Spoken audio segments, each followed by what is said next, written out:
नमस्कार, मैं doctor Karun Agarwal, senior plastic surgeon, national heart institute में मैं काम करता हूँ और स्माइल ट्रेन प्रोजेक्ट का मैं डायरेक्टर हूँ। हम आज एक थोड़े से डिफरेंट विषय के बारे में बात करना चाहेंगे और वो है टंग टाई। इसलिए क्योंकि अभी कुछ पेरेंट्स आए थे या आ रहे हैं जिनके पहले हमने क्लेफ्ट लिप एंड पैलेट के ऑपरेशन किए थे और अब उनके बच्चों में उन्होंने डिटेक्ट किया है या देखा है कि उनके जीभ के नीचे एक पर्दा सा है जिसको टंग टाई कहते हैं, वो उससे थोड़े से परेशान हैं। तो मुझे लगा कि ये सही होगा कि एक वीडियो बनाऊं और आप सबके लिए इसको पोस्ट करूं। आखिर ये टंग टाई होता क्या है? टंग टाई एक जन्म से बीमारी है जिसमें जीभ जो है फ्लोर ऑफ माउथ से चिपक जाता है और ये जो है कंजेनाइटल होता है, बर्थ से होता है और इसका कारण किसी को पता नहीं है। लेकिन कुछ फैमिली में देखा गया है कि पेरेंट्स को यदि होता है तो बच्चों को भी होता है।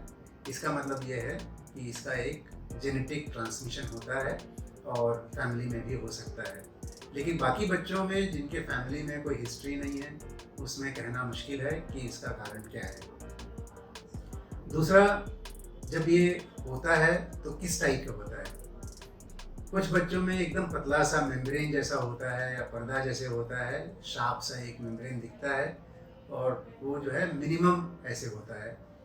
कुछ में काफ़ी सीवियर होता है, उसमें जीभ जो है ऊपर उठा नहीं सकते हैं और नीचे से चिपका हुआ रहता है फ्लोर ऑफ माउथ से।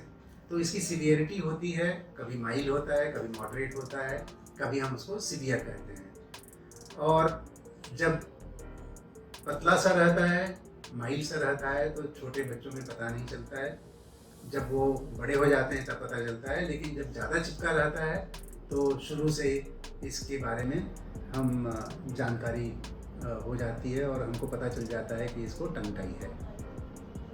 कुछ लोग टंग टाई को टेक्निकली एंकाइलोग्लासिया भी कहते हैं, लेकिन ये टेक्निकल वर्ड है, इसके बारे में हम जनरल पब्लिक को बहुत ज़्यादा जानकारी की ज़रूरत नहीं है। लेकिन टंग टाई एक कॉमनली नोन कंडीशन है जिसके बारे में कुछ लोग चिंतित रहते हैं। अब ये देखें कि इसके कारण क्या क्या परेशानियां हो सकती हैं। Tongue tie basically majority of the बच्चों में कोई परेशानी नहीं होती है और वो बड़े होते तक के वो चलते रहता है और कोई नोटिस नहीं करता है कि इसमें टंग टाई है। मेजॉरिटी ऐसा होता है। कुछ बच्चों में इसके कारण थोड़े से खाने के चीज़ें जो है जीभ के नीचे फंस जाती है, उसके कारण हमको पता चलता है कि उसको टंग टाई है। तीसरा, एक बहुत कॉमन नोशन है सबके दिमाग में कि टंग टाई जब होता है तो बच्चों में स्पीच डेवलपमेंट नहीं होती और स्पीच डिफॉर्मिटी नहीं होती। मैं यहाँ बहुत जोर शोर से मैं एम्फसाइज करना चाहूँगा कि टंग टाई के कारण स्पीच डेवलपमेंट में कोई प्रॉब्लम नहीं होती है। Tongue tie is not related to the development of speech. तो यदि मान लो माइल्ड से सीवियर जैसी भी टंग टाई है तो स्पीच नॉर्मल डेवलप होती है, क्योंकि स्पीच जो डेवलप होती है वो लैरिंग से होती है, थ्रोट से होती है, टंग से नहीं होती है। कुछ बच्चों में जब सीवियर टंग टाई होता है तो इसमें कुछ लेटर्स बोलने में मुश्किल होती है जिसमें जीभ जो है तालू से टच करता है, जैसे ट, ठ, ड, ढ, ल, न। ये लेटर्स जब बोलते हैं तब थोड़ी सी हो सकता है कि उसमें कुछ एबनॉर्मलिटी आए, लेकिन टंग टाई होने से सारी स्पीच बराबर डेवलप होते हैं, कुछ थोड़ा सा डिफॉर्मिटी हो सकती है। नेक्स्ट प्रॉब्लम होती है कॉस्मेटिक प्रॉब्लम। बच्चा जो है जीभ को जैसे दूसरे बच्चे जीभ दिखाते हैं वैसा नहीं दिखा सकता, वो थोड़ा सा बाहर नहीं आ सकता। दूसरा कॉस्मेटिक ये होता है कि जब कोशिश करता है बच्चा बाहर निकालने की तो बीच में एक ग्रूव बन जाता है, एक गैप बन जाता है और दोनों तरफ बल्ज हो जाता है, जिसको हम बो डिफेक्ट कहते हैं। वो शेप का टंग दिखने लगता है। ये इसकी एक परेशानी है, एक कॉस्मेटिक प्रॉब्लम है। तो नटशेल में ये है कि स्पीच डेवलपमेंट में प्रॉब्लम नहीं होती है, कुछ लेटर्स में प्रॉब्लम हो सकती है। दूसरा, ये बेसिकली एक कॉस्मेटिक प्रॉब्लम क्रिएट कर सकता है। तीसरा, मेजॉरिटी में कोई प्रॉब्लम नहीं होती है। ये सब जानकारी के बाद में हम डिस्कस करेंगे इसका क्या इलाज है। इसका इलाज केवल एक है, वो है ऑपरेशन। और ये जो है एक्सपर्ट बच्चों के सर्जन या प्लास्टिक सर्जन या जो बच्चों की सर्जरी करते हैं ऐसे स्पेशलिस्ट से इसका ऑपरेशन कराना चाहिए।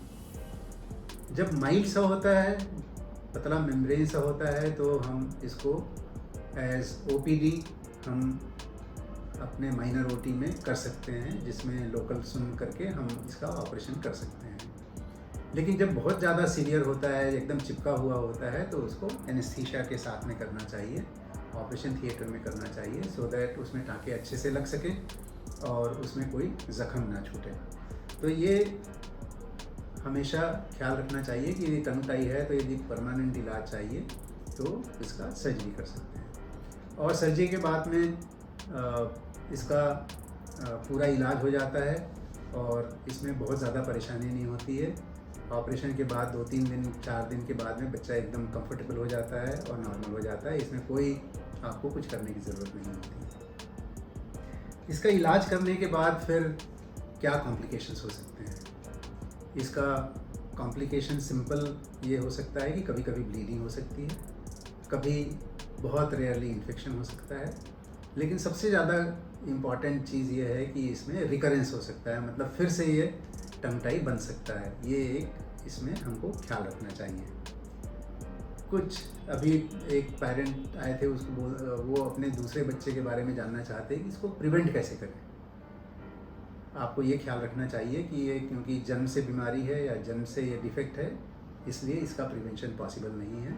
और जब ये बन गया है तो उसका केवल इलाज कर सकते हैं, ऑपरेशन कर सकते हैं, इसको प्रिवेंट नहीं किया जा सकता। तो मैं आशा करता हूँ कि इस छोटे से वीडियो में आपको टंग टाई के बारे में इनफ जानकारी मिल गई है। आपको चिंता करने की ज़रूरत नहीं है। ये एक सिंपल सी बर्थ डिफेक्ट है या जन्मजात परेशानी है, जिसका बहुत सिंपल इलाज है और इसमें बहुत कुछ परेशान होने की ज़रूरत नहीं है। धन्यवाद।